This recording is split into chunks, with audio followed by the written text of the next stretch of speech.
y nos parecía que retomar algo de lo que insiste a Ebli, bueno, pero hay que pensar también en lo que él llama, ahora vamos a ver, formas básicas, no solo en qué actividades le damos, sino también cómo vamos a explicar, cómo vamos a preguntar. Entonces, en la exposición de hoy yo voy a tomar algún recordatorio acerca de la clase en general, de qué significa la organización de una clase como una construcción profesional. Después me voy a detener en eso que a Ebli llama las formas básicas de enseñar, y vamos a dar algunos ejemplos. Y después van a ver que quedan varias actividades, algunas para trabajar hoy mismo en comisión, las que se alcancen, otras las vamos a dejar como propuesta para seguir subiendo al foro, compartiendo entre los pequeños grupos. Bien, entre las cosas teóricas de la clase que quería recordar, es que, como han visto, muchos autores muestran cómo ese momento interactivo de toda la tarea docente, que es mucho más que el momento interactivo, pero ese momento interactivo es de alta complejidad.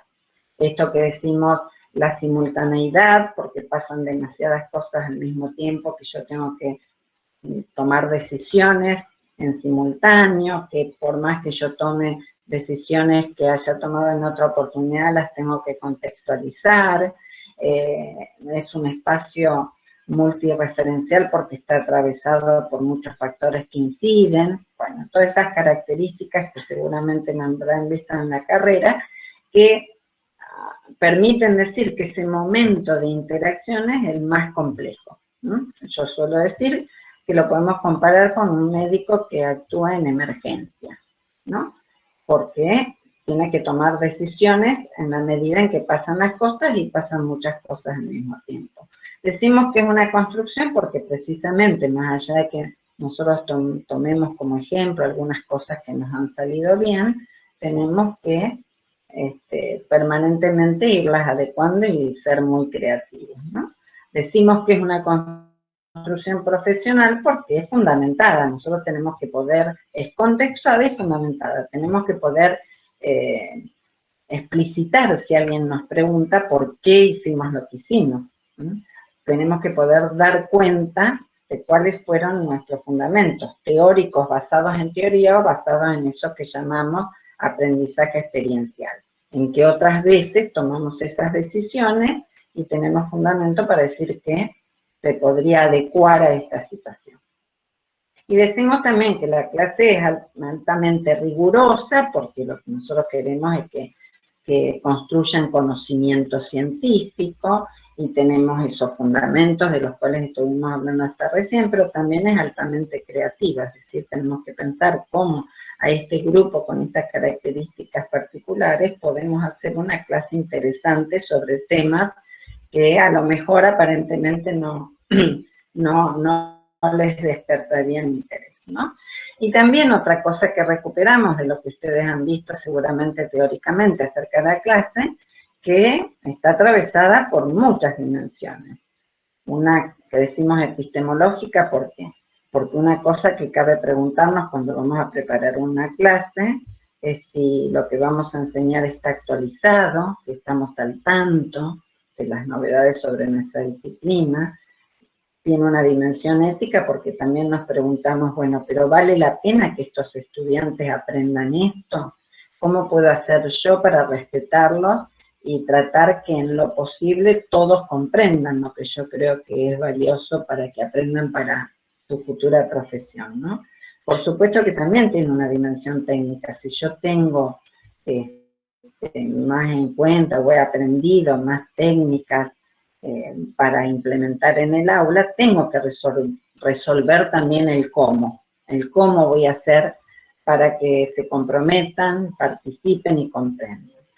Tiene una dimensión teórica, ustedes estarán preparando muy bien los temas que tienen que desarrollar, porque nadie puede desarrollar lo que no sabe comprensivamente, y por supuesto también dicen las teorías que la clase tiene una alta dimensión política, por un lado porque se juegan cuestiones de poder en el aula, pero también porque la enseñanza es altamente una práctica política. Yo enseño porque creo que a través de eso pueden mejorar las personas que tengo como estudiantes y a través de eso puedo mejorar o pueden mejorar lo social.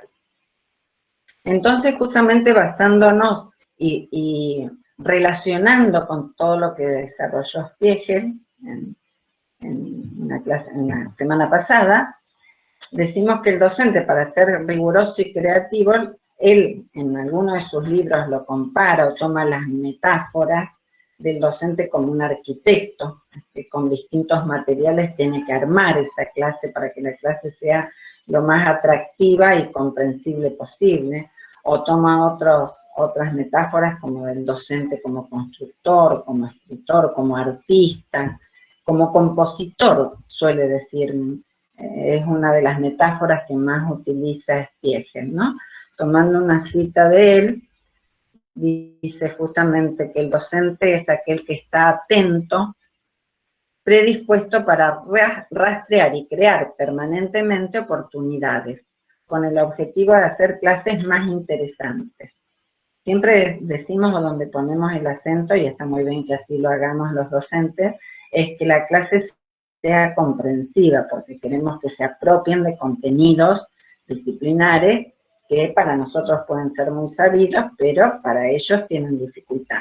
Spiegel hace mucho hincapié también en que las clases sean interesantes, y tiene sentido, y tiene una apoyatura teórica esto, porque ya desde la escuela nueva en adelante, que se nos enfatiza que si el sujeto que aprende no está implicado en lo que le queremos enseñar, no va a aprender. Por lo tanto, hacer clases, además de comprensivas, interesantes, y además yo entiendo que una cosa tiene que ver con la otra. Si interesa, presto atención y por lo tanto tengo más posibilidades de comprender. Y si comprendo, de por sí la comprensión es una característica constitutiva del humano, lo hace interesante. Es decir, hay un círculo vicioso. Yo suelo decir que hay un círculo vicioso entre indisciplina, desinterés y atención. Entonces, hacer clases interesantes me permitiría implicar al estudiante y eso seguramente puede favorecer la comprensión. Dice Spiegel también que el docente es aquel que disfruta de su tarea y que con sentido crítico sabe reconocer y aprovechar al máximo los muchos o pocos recursos disponibles. Esto un poco atajando esa permanente autojustificación que a veces hacemos los docentes, bueno, pero no tengo recursos. Bueno, él dice, con lo poco o lo mucho, el buen docente es aquel que sabe reconocer y aprovechar al máximo esos pocos o muchos recursos, ¿no?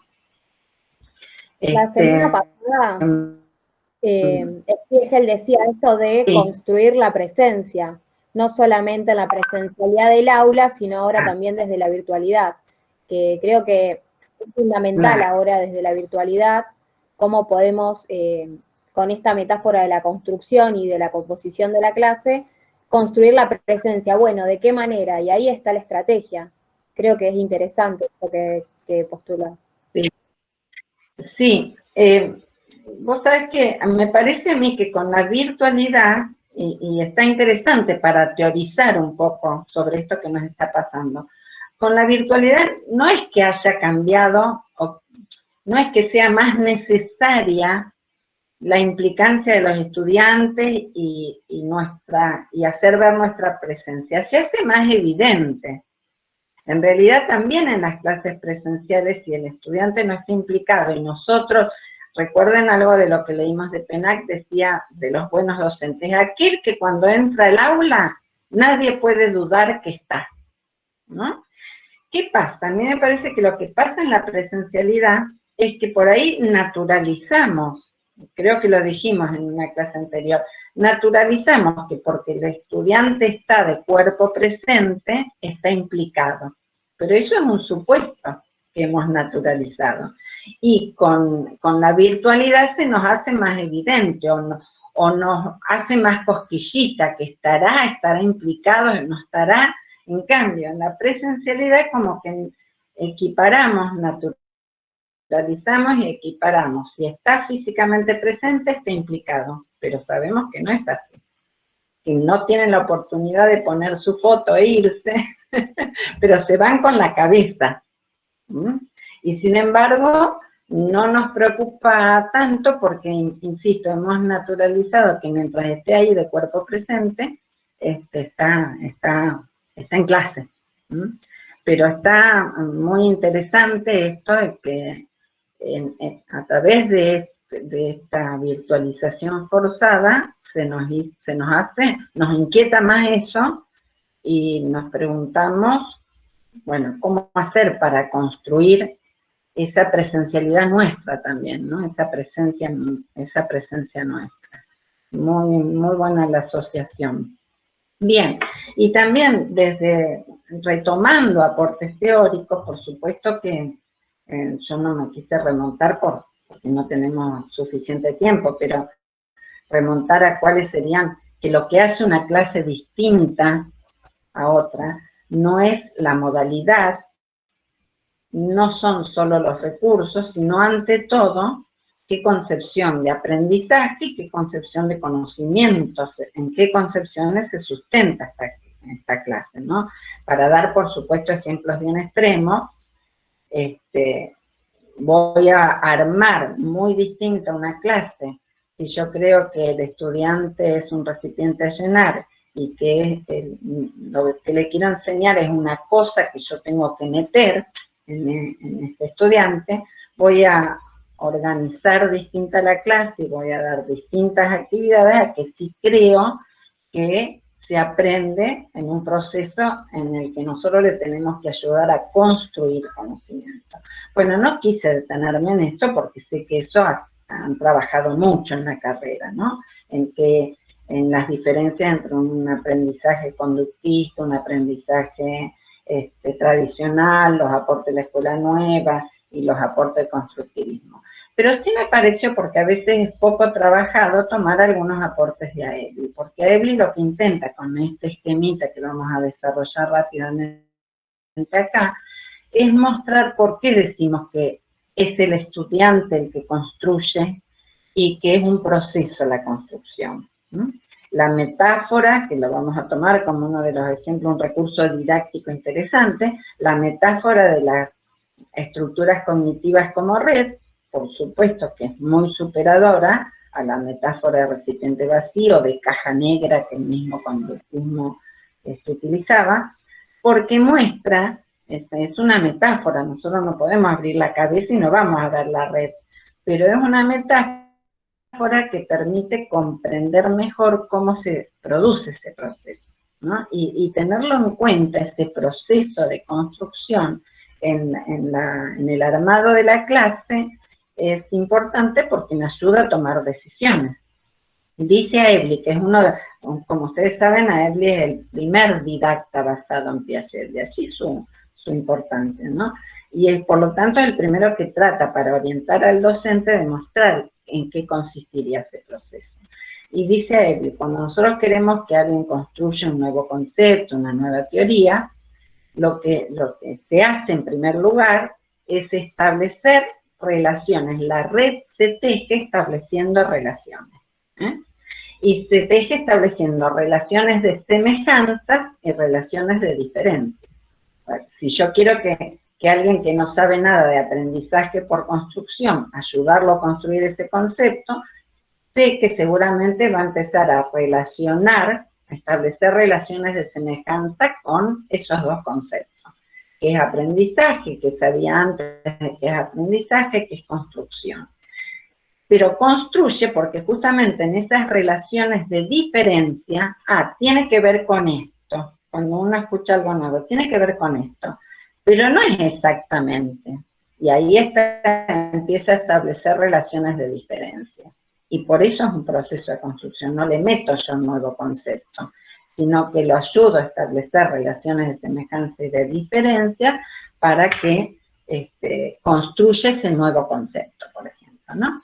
Y dice Aebli, pero ahí no debería quedar el proceso de enseñanza, sino que tengo que hacer todo un trabajo de amasado de elaboración, como él llama, ¿no? De que se puedan establecer la mayor cantidad de relaciones posibles, de semejanza y de diferencia, de tal manera que ese nuevo contenido, dice él, adquiera movilidad dentro de la red. Es decir, una clase y pasar a otra, una clase y pasar a otra, no me da tiempo para que se haga ese proceso. Perdón, me olvidé de silenciar mi teléfono. Perdón, lo voy a hacer ahora.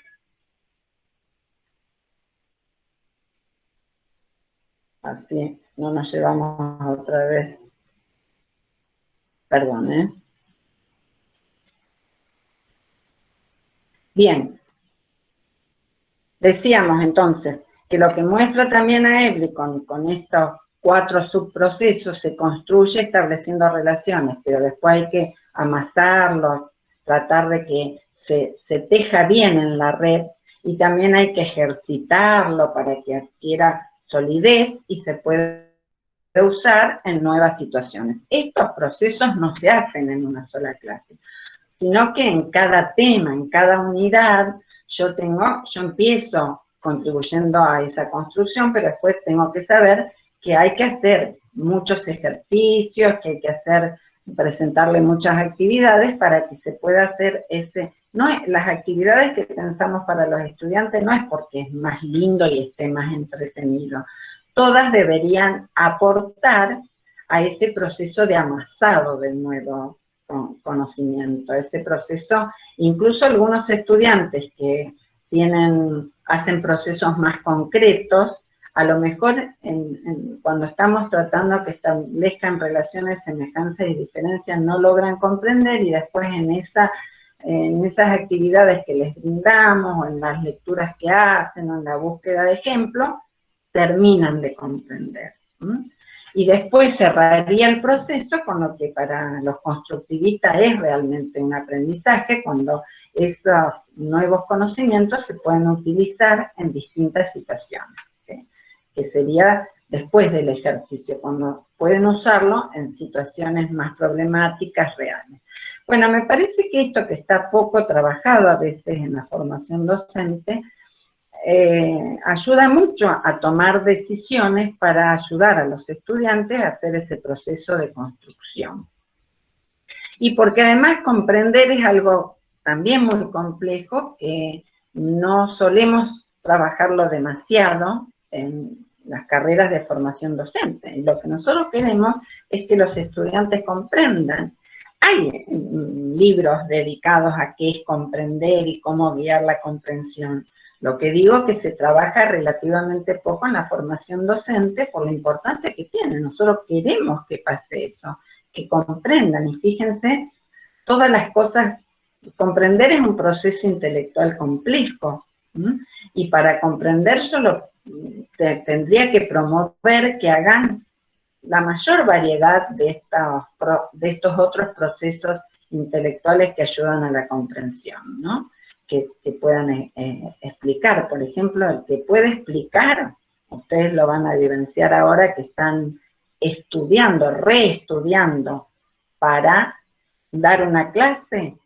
¿Y qué dicen en general los docentes jóvenes o los residentes? Ahora recién termino realmente de comprender, porque cuando yo tengo que explicar a otro, me doy más cuenta, pongo más en evidencia las relaciones que establecí en lo que tengo que explicar, ¿no?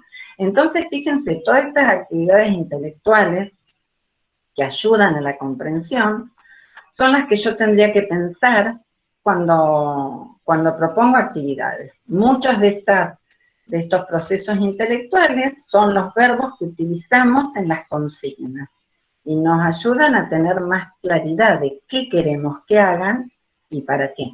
En las consignas uno utiliza algunos verbos para hacer más concretamente, pero en general utiliza verbos que están dando cuenta que yo quiero que hagan procesos intelectuales. Podemos hacerlo vincular, interpretar, reconocer, describir, y cada una de esas acciones que queremos que hagan y que tienen que estar muy claramente formuladas, la formulación de consignas, que siempre tuvo su importancia.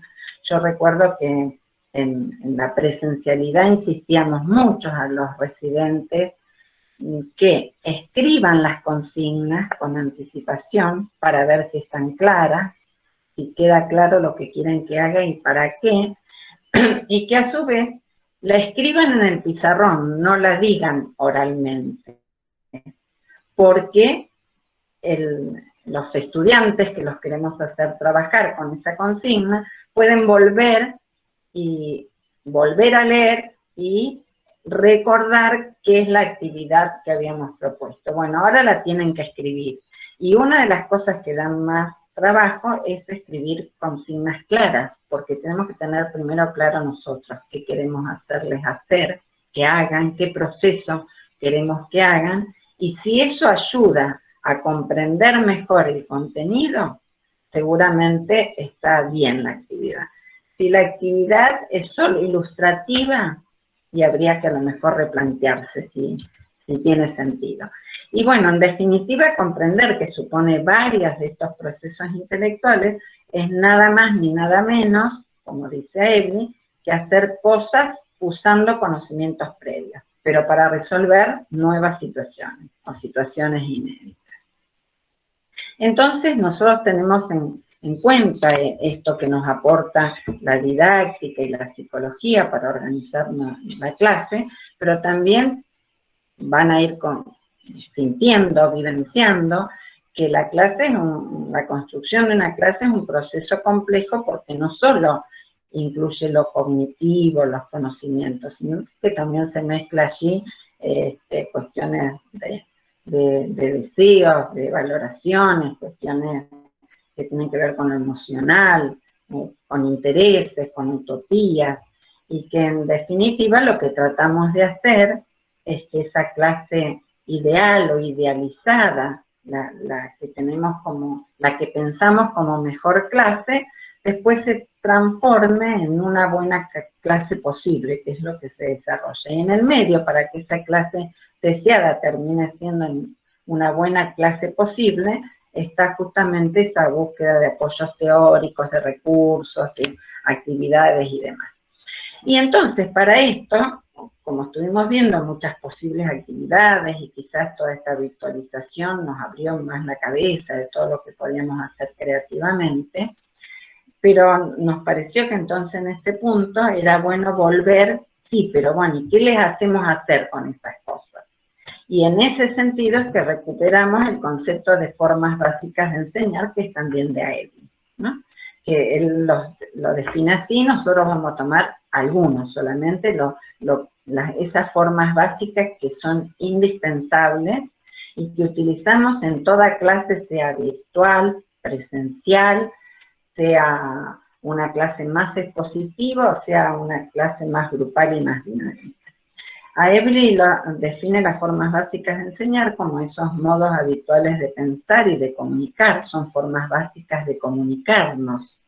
Y como la enseñanza es fundamentalmente comunicación, son también formas básicas de la enseñanza, ¿no?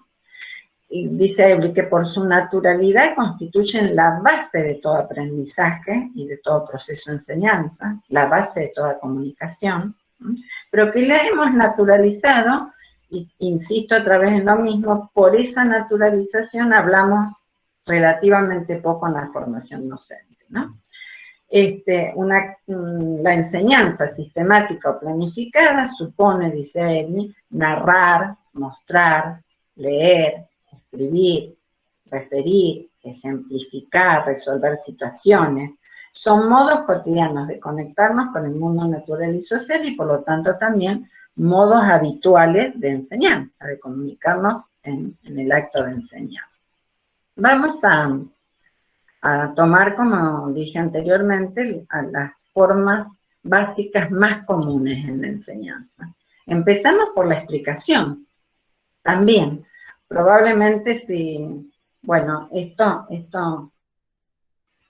obstruye un poco la virtualidad. Yo les preguntase a ustedes si hablaron de explicación, qué entienden ustedes por explicación, si hablaron o tomaron este tema de la explicación en la carrera, es muy probable que no o muy poco. Sin embargo, decimos naturalmente, si a cualquier ciudadano común le preguntamos qué hace un docente, qué es lo que más hace un docente, va a decir explicar, porque es una forma básica de enseñanza. Y realmente es así, y está bien. Fíjense ahora, algunos padres se quejan cuando los docentes le mandan tareas y dicen, falta explicación, yo me tengo que sentar a explicarle y no sé hacerlo. Sí, la explicación es una forma básica de enseñar y muy importante. ¿Por qué? ¿Qué intento hacer yo a través de la explicación? Dice la definición de explicación en un diccionario común, y si la ajustamos un poco más didácticamente, que explicar es desarrollar, desplegar lo que estaba enrollado, lo que estaba envuelto. ¿Qué hace el docente al explicar? ¿Qué despliega? Despliega ante los estudiantes su propia comprensión del tema, su red conceptual, le ayuda a los estudiantes a establecer relaciones a partir de las relaciones que él tiene establecidas. Como que despliega, se dicen algunos autores, despliega ante la cognición de los estudiantes su propia cognición sobre el tema. ¿Por qué? Porque le parece que si él puede hacer ese despliegue de cómo él comprende el tema, le ayuda a establecer esas relaciones de semejanza y de diferencia a los estudiantes. Por eso decimos que el docente debe saber comprensivamente el tema, ¿no? Porque no tiene que verbalmente decir y desarrollarlo. Lo que tiene que hacer es mostrar sus propias comprensiones acerca del tema. ¿Y de qué se vale? Porque otra cosa interesante es, sí, yo puedo explicar y seguir toda la clase como estoy haciendo yo ahora, por ejemplo, pero después vamos a abrir al diálogo, puedo explicar e irme sola con esa explicación y olvidarme de los estudiantes que pueden estar haciendo otras relaciones de las que yo espero que hagan o yo tengo hecha. Entonces, para eso articulo la explicación, lo que se llama el diálogo pedagógico. No es cualquier conversación, porque tiene un temario, tiene una finalidad, hablamos sobre un objeto, no sobre cualquier cosa. ¿Y para qué sirve ese diálogo? Sirve para abrir, favorecer el establecimiento de relaciones de semejanza. Y que yo, docente, me dé cuenta de qué relaciones están haciendo, con qué están relacionando, y eso me permite hacer el ajuste conceptual. Es decir, Ovide Menem siempre decía, la enseñanza es un permanente movimiento de sístole y diástole, de abrir y cerrar. Y tiene que ver con lo que dice Airlie. Abro para que establezcan relaciones de semejanza con otras cosas que tienen en su red. Y después tengo que hacer el ajuste conceptual.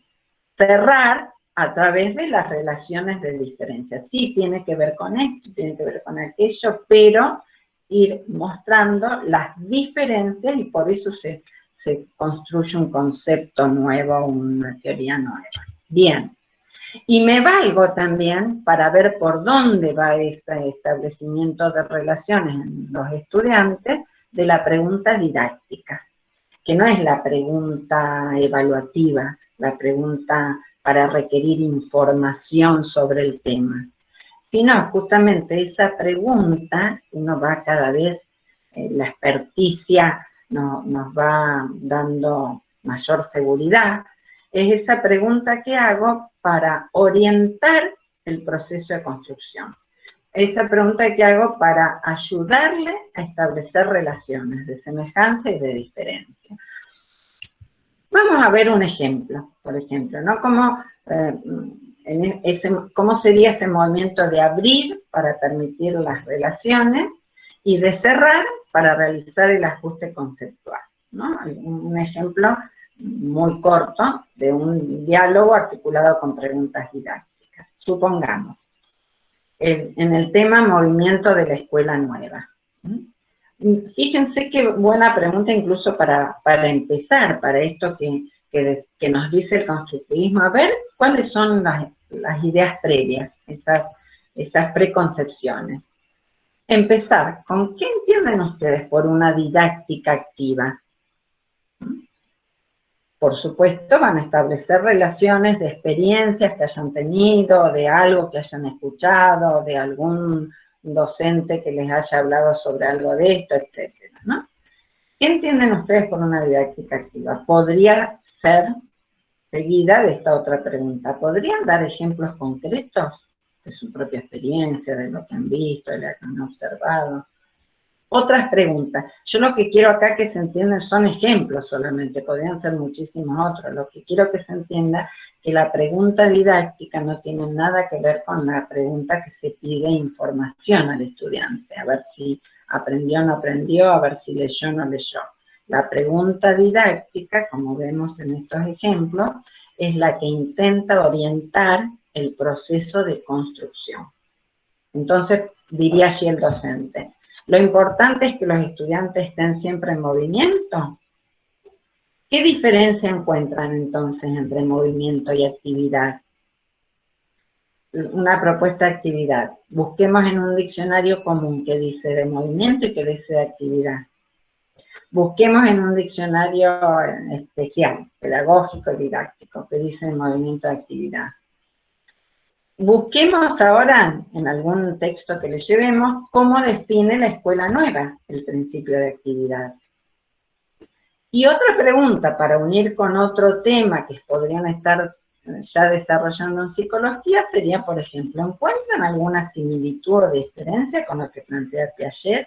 ¿Qué dice de la actividad Piaget? ¿Es lo mismo que decía la escuela nueva?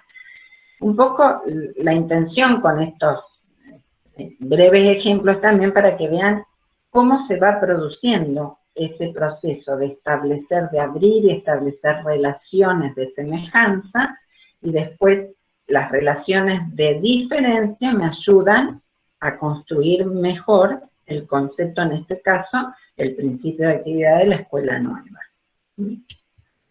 Bien, también otra forma básica que recupera a Ebli como muy importante en la enseñanza es la narración. La narración, dicen los lingüistas, nos constituye como sujetos. Nacemos ya como sujetos sujetados, diría el psicoanálisis, porque somos constituidos como sujetos a partir hasta de la narración que tienen sobre nosotros nuestros padres. Es la forma básica de comunicación humana. Y en la enseñanza, por ejemplo, qué importante si nosotros vamos a enseñar un movimiento pedagógico o una nueva propuesta didáctica, ubicarla en tiempo y espacio, y ubicarla como en contraposición a un movimiento anterior, o como continuidad del movimiento anterior. Y qué interesante suele resultar que contemos cosas sobre Comenius, sobre Rousseau, y que lo ubiquemos históricamente. Y para esas cosas nos valemos de la narración. Es decir, el proceso de construcción histórico de las teorías ayuda muchísimo a comprender las teorías, ¿no? Que si las damos como nacidas de un reposo. Entonces, la narración es una forma básica de enseñanza indispensable en cualquier disciplina.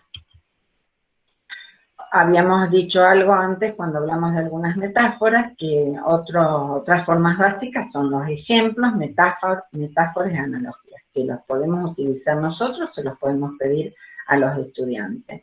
¿Por qué? Porque este recurso, ejemplos, metáforas, analogías, me permite concretar, hacer más concreto algo que es muy abstracto, como por ejemplo los procesos de aprendizaje. ¿Cómo lo vemos? Entonces nos valemos de metáforas para concretarlo, para hacerlo más concreto. Pueden tener un riesgo, tanto los ejemplos como las metáforas como las analogías. El riesgo de simplificación. Son muy buenos recursos para facilitar la comprensión. ¿Se acuerdan que dicen algunos autores que esa transposición didáctica se hace para lograr comprensión sin que se pierda rigurosidad. Bueno, los ejemplos, los contraejemplos, los ejemplos más típicos, otros, hacerle buscar ejemplos a los estudiantes, ayuda a ese establecimiento de relaciones de semejanzas y diferencias. Pero tienen el riesgo que puede, si damos un solo ejemplo y es muy simplificado, que pueda no tender a la rigurosidad que necesita ese concepto o esa teoría, ¿no? Es decir, tiene algunos riesgos. Pero fíjense, por ejemplo, en nuestras disciplinas, en las ciencias de la educación, ¿cuántas metáforas utilizamos? Claro, porque estamos hablando de procesos que no se pueden ver. Por ejemplo, la caja negra es la metáfora que el propio conductismo utilizó para referirse al proceso de aprendizaje. En cambio, el constructivismo habla de estructuras cognitivas como red. Fíjense qué potentes son las metáforas, ¿no? Cómo nos pueden hacer ver las grandes diferencias entre una concepción y otra con solo la metáfora. La metáfora de recipiente vacío para referirnos a la escuela nueva, cómo entiende el aprendizaje de la escuela nueva, la metáfora de Frankenstein educador, la escuela fábrica para referirnos a cómo concebía la escuela, el enfoque tecnocrático a la escuela. El jardín de infantes es una metáfora que surge de entender que los niños se desarrollan naturalmente, basta regarlos como plantitas. Bien. Y a estas formas básicas que veníamos desarrollando, agregamos también, podrían ser muchas otras, pero estas son las que más habitualmente utilizamos, lo que llaman a Ebley o otros autores también, las apoyaturas visuales, que básicamente son estas, desde el objeto real, una maqueta, una ilustración, un audiovisual, o lo que usamos muchísimo los docentes, que son los esquemas, ¿no? Que pueden ser desde cuadros sinópticos hasta redes conceptuales, organigramas, es decir, ¿por qué?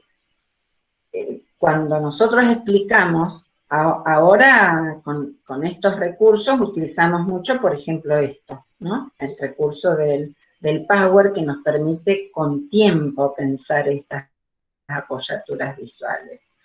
Cuando no era común utilizar estas apoyaturas, les pedíamos a los residentes, háganse redes conceptuales en hojas, lleven redes conceptuales en hojas porque a ustedes los va a organizar, que tengan así en un papel visto los conceptos clave con la red de relaciones, las va a ayudar a ir organizando esos esquemas en el pizarrón y los va a ayudar también a hacer esas preguntas, a guiar ese proceso de establecimiento de relaciones. Las apoyaturas visuales han sido desde siempre un recurso didáctico casi imprescindible, ¿no?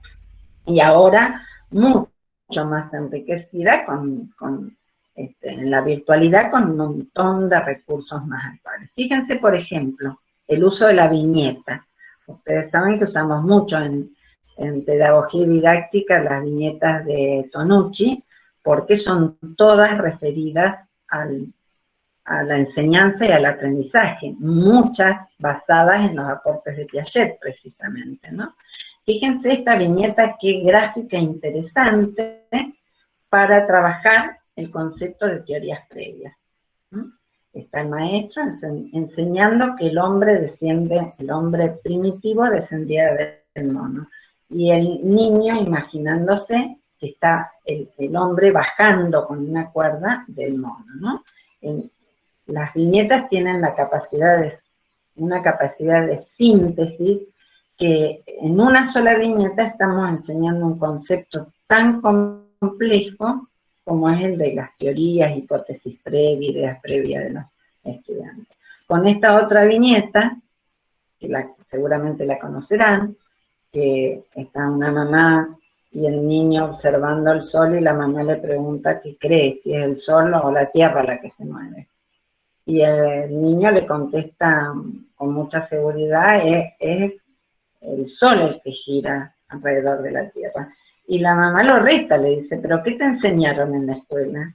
Y él le contesta, pero vos no me preguntaste qué me enseñaron, sino qué creía yo. Fíjense esta viñeta para mostrar las dificultades del cambio conceptual, que no basta con decir las cosas para que se cambien las ideas previas, es una síntesis realmente interesante. Esta, una es de estrato, la otra la verdad que yo ni recuerdo, pero fíjense qué gráficas son para trabajar la escuela tradicional y el tecnicismo como fomentando esa educación uniformadora y discriminadora. Fíjense en esta viñeta de la escuela que expulsa, cuántos conceptos de la escuela tecnicista encontramos. Los que entran todos diversos, los que salen todos iguales, los que son dejados en el camino, el uso de los materiales mecánicamente, como que hay que meterlo en la cabeza. ¿Cuántas síntesis de conceptos importantes nos puede servir una viñeta para trabajar? El uso de fotografías para trabajar este concepto de interacción con el medio, de actividad, como uno de los principios de la escuela nueva, perdón. Cuando articulamos esquemas con dibujos, miren qué potente, la escuela tradicional y la metáfora del recipiente vacío, el conocimiento como una cosa que hay que meter en ese recipiente es el aprendizaje y el que mete esa cosa es el maestro. La metáfora de la caja negra, donde importan solo los estímulos y las respuestas y el conocimiento se diluye. El uso de esto voy a detenerme un poco, estoy controlando el tiempo, pero más o menos andamos bien. El recurso de presentar al autor y presentar los libros, en eso voy a poner cierto énfasis. Porque, bueno, ahora también es una cosa que hemos salvado con la virtualidad, con las TIC. Cuando no era tan común trabajar con las computadoras, trabajábamos con fotocopias. Y entonces, algunas de las recomendaciones que les dábamos a los residentes eran las siguientes. Lleven, si pueden, si lo tienen, lleven el libro y muéstrenlo. Y si van a sacar fotocopias, saquen copia de la presentación, de la primera hoja, por lo menos del índice, para que sepan de la totalidad del libro, y después recién las fotocopias de las hojas que les quieren dar. Ahora estos recursos nos permiten hacer muchas cosas. Por ejemplo, yo buscando autores, empecé a conocerlos y realmente resulta incentivador ver de quién se trata, ¿no? Entonces, acá vemos en esta diapositiva, por ejemplo, articulado el recurso de presentar al autor, este es Lee Schulman, y después acompañarlos de esquemas, el conocimiento comprensivo del contenido, el conocimiento pedagógico y del contexto como indispensables para la construcción de ese conocimiento tan complejo que es el conocimiento didáctico del contenido. Y hasta una cita de Schulman, que podríamos articular todos esos recursos que apuntan a la comprensión. Bien, el cine. Bueno, hay muchísimas películas de docentes que podemos hacérsela ver antes, después, o que podemos pasar un pedacito en clase para trabajarlo allí. Si ustedes tienen la oportunidad de volver a ver el que no lo vio, si no la vieron, la recomiendo, además es corta, una película corta, pero la película Tiempos Modernos para trabajar el concepto de alienación en el capitalismo, creo que no hay un recurso mejor que eso, ¿no?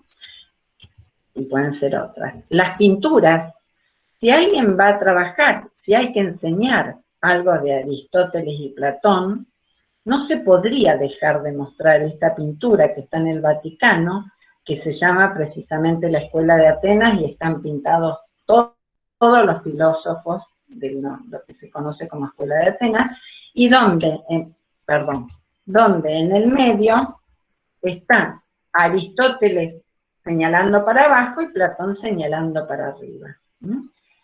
Para explicar las posiciones tan distintas que tienen Aristóteles y Platón, sería casi que imprescindible mostrar este cuadro.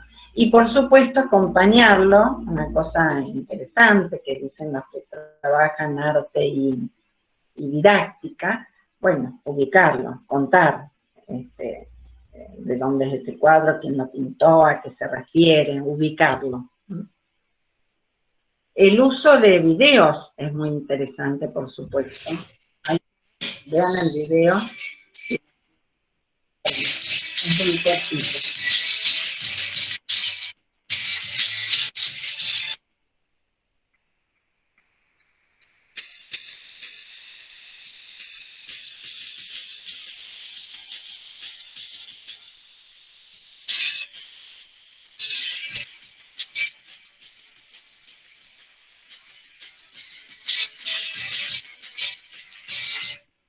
Nosotros lo utilizamos este video en las maestrías en práctica, sobre todo en metodología de la investigación, justamente para mostrar cómo la necesidad de triangular información y cómo cambian las cosas según la perspectiva de las que se vean.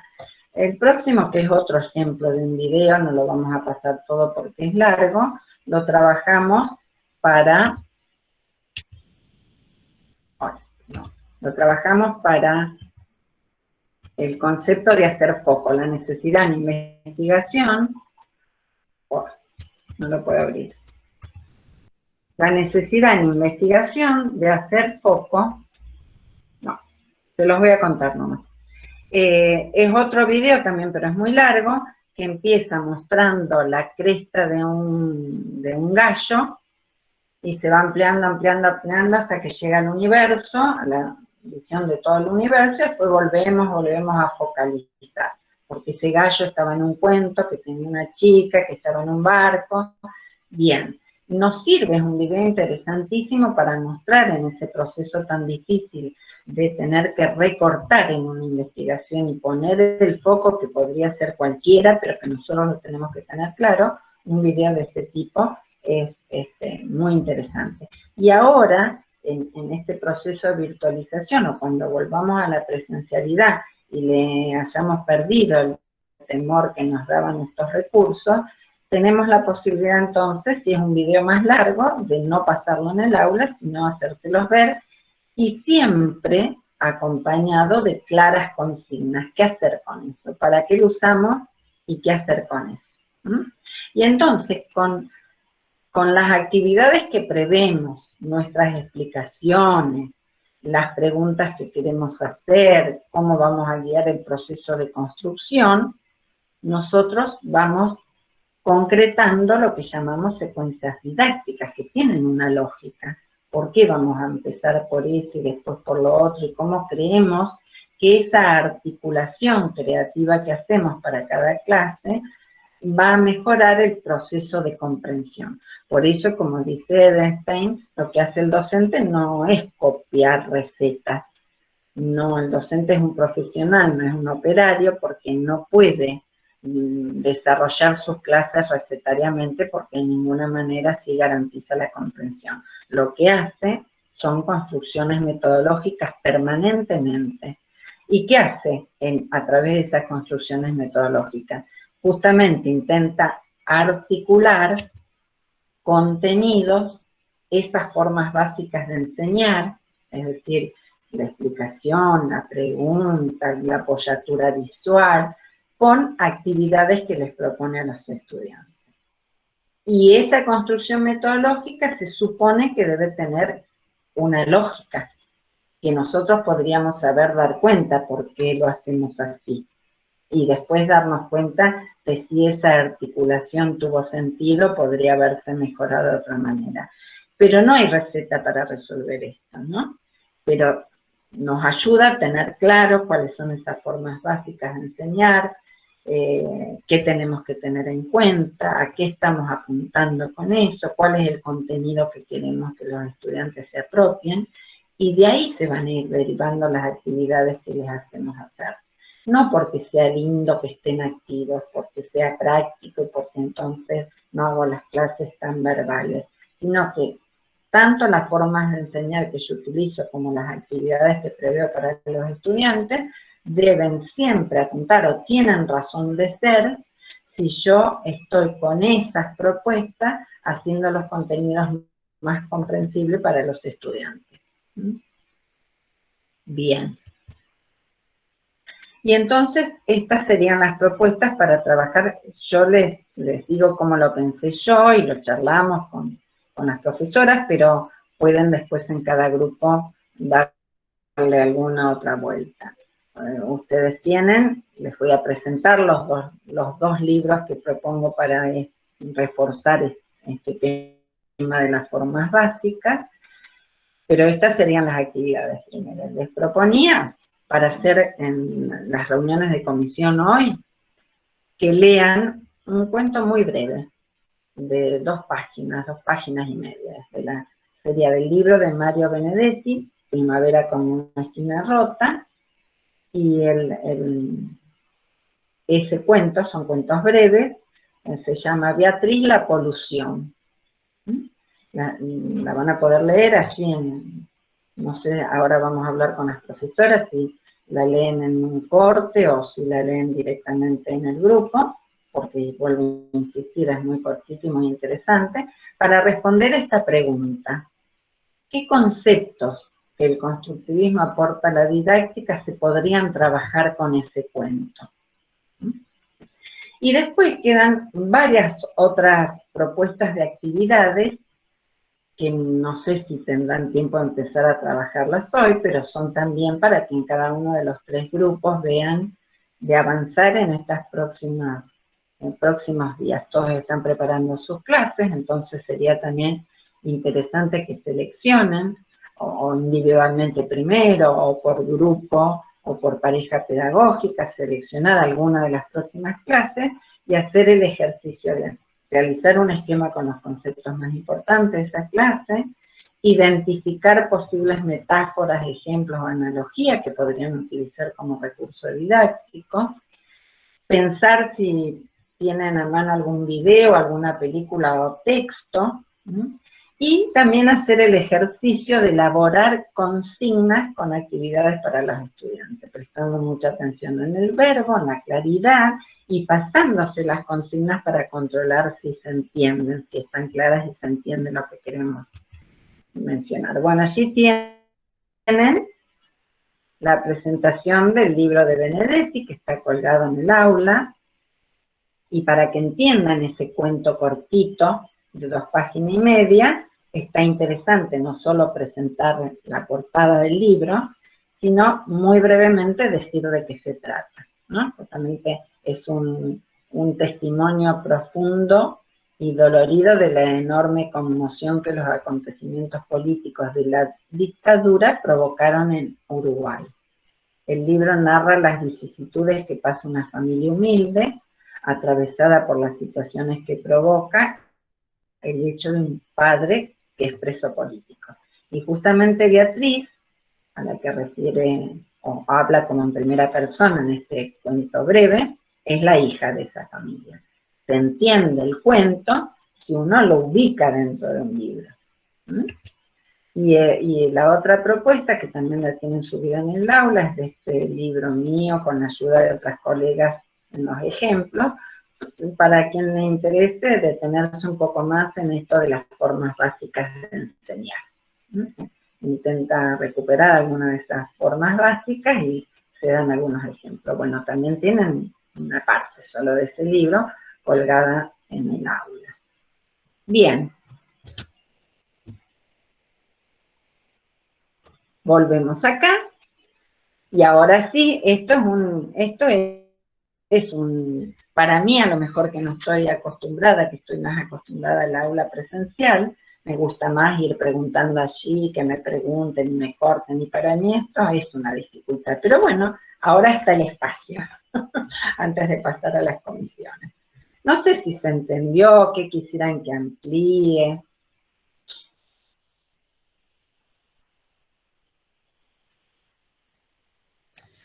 Liliana, me gustaría compartir un pensamiento así rapidito. Cuando me imprimí el PowerPoint y me acosté a leerlo tranquila, así como una lectura relajada.